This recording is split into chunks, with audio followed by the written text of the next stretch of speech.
आप देख रहे हो टेलीविजन। तो आज इस वीडियो में आपको दिखाने वाला हूँ ये इस प्रकार का बोर्ड है आपके पास। तो इस बोर्ड के कुछ वोल्टेज और कहाँ पर कितने वोल्टेज आने चाहिए और कहाँ पर हम इसे टेस्ट करेंगे कि क्या खराब है, मतलब जैसे कि पावर सप्लाई या इसका आगे वाला डीसी सेक्शन। ठीक है दोस्तों, तो यहाँ पर मैं पहले फर्स्ट से लास्ट तक मैं आपको सिखाऊंगा कि इसमें अगर पावर सप्लाई डैमेज हो तो किस प्रकार से हम इसे जांच सकते हैं और कहाँ कहाँ पर हमें पता लग सकता है कि पावर सप्लाई अपना डैमेज है, मतलब खराब है, हाई वोल्टेज वगैरह या कुछ कोई और भी प्रॉब्लम्स इसमें हो सकती है। तो फर्स्ट तो मैं आपको रिकमेंड करूंगा कि आपको वोल्टेज जानने हैं और सेकेंड आपको मैं बताऊंगा आपको सीरीज और मल्टीमीटर की सहायता से और किसी और क्वांटिटी की सहायता से आपको जान सकते हैं मल्टीमीटर का जो पावर सप्लाई किस प्रकार से खराब है या खराब है तो कौन सा सेक्शन इसमें खराब हो सकता है या रिपेयर होगा या नहीं होगा या मॉड्यूलर आपको इस पे लगाना पड़ेगा। तो मॉड्यूलर लगाना है तो किस प्रकार से हम मॉड्यूलर इसमें ऐड कर सकते हैं और कहाँ पर कितने वायर्स होने चाहिए, कहाँ पर कौन सा वायर लगाना चाहिए। ठीक है, मॉडल लगाने के भी दो तरीके हैं, उसमें से अगर दोनों तरीके आपको जानने हैं तो आप मुझे कमेंट जरूर कीजिएगा। ठीक है दोस्तों, तो यहाँ पर मैं शुरू करता हूँ फर्स्ट कि पावर सप्लाई खराब है या कैसे हम जानेंगे।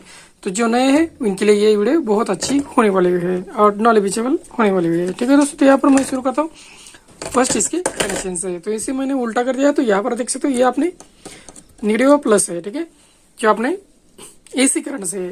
ओके सर, तो यहाँ पर मैंने अवश्य इसके करंट से इसे आगे बढ़ना है। यहाँ पर देख सकते हो यहाँ पर लिखा है एन और एल और एन। ठीक है दोस्तों, तो यहाँ पर होके वोल्टेज यहाँ पर हमें मिलता है 240। इसके आगे हम जाएंगे।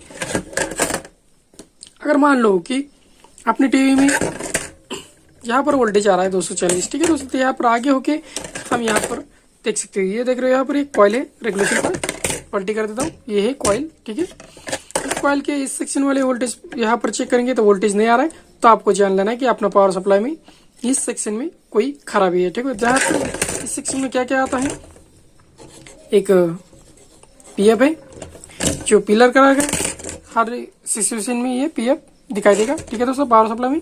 और ये भी देख सकते हो, ये पीएफ की तरह ही दिखता है, लेकिन आपको मैं आपकी जानकारी के लिए बता दूं कि ये पीएफ नहीं है, ये एक फ्यूज है। ठीक है दोस्तों, तो इसे हम जंपिंग कर सकते हैं और जंपिंग करके आगे का सेक्शन हम चेक कर सकते हैं, क्योंकि इससे अगर ये खराब होता है तो अभी भी हमारा जो 240 वोल्ट है वो आगे नहीं जाएगा। ठीक है दोस्तों, जो मानते नहीं है, जो जानते नहीं है, इनके लिए ये वीडियो बहुत अच्छी है। ठीक है, जो जानते हैं उनके लिए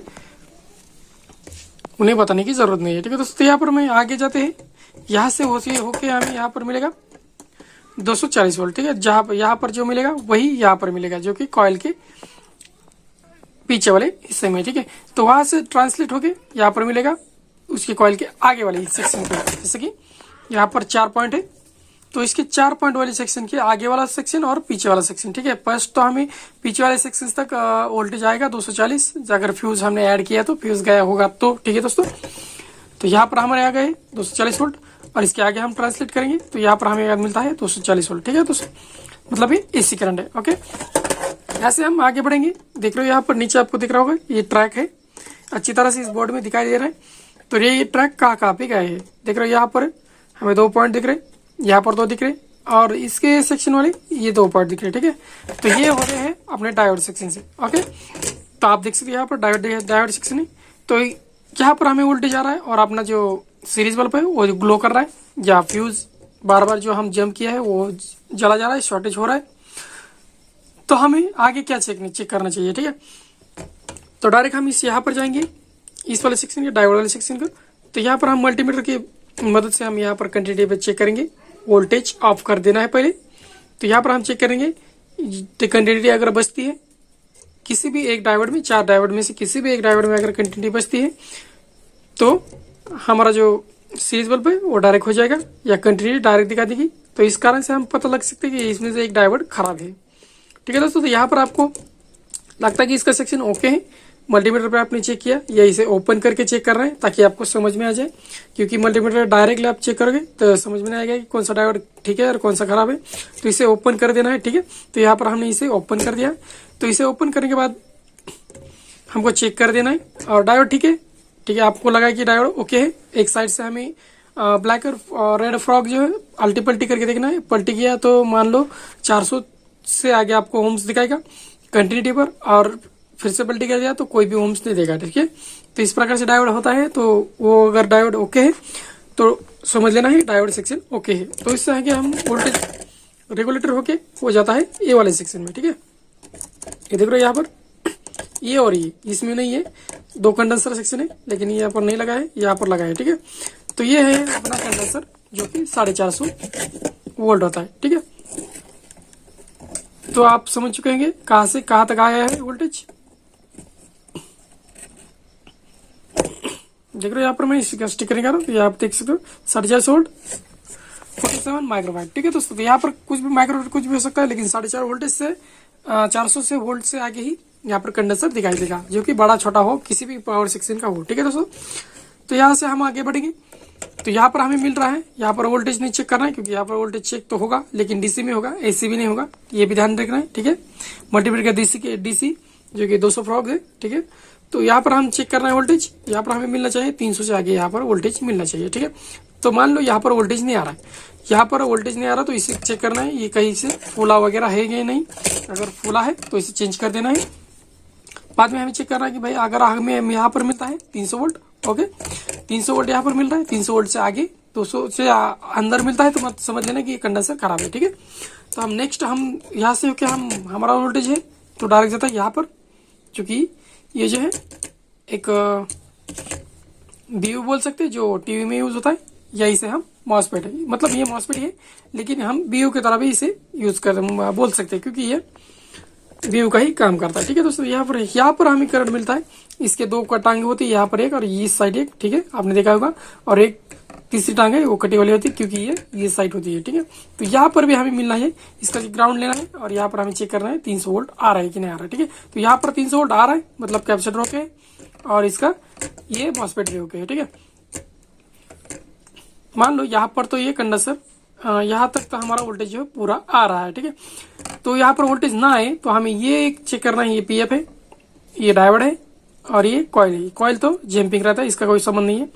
और ये अपना रजिस्टर है, जो कि तो इसका कलर कोड दिखा देता था आपको, देख रहे हो यहाँ पर कलर कोड कैसे, केसरी, व्हाइट और सिल्वर और गोल्ड कलर, ठीक है दोस्तों। तो यहाँ पर एक पीएफ है, इसे भी चेक करना है। यहाँ पर एक डायोड है छोटा सा, इस डायोड को भी चेक करना है। अगर यहाँ पर वोल्टेज ना आए तो ओके। तो यहाँ पर वोल्टेज 300 वोल्ट से आगे मिलता है तो ठीक है।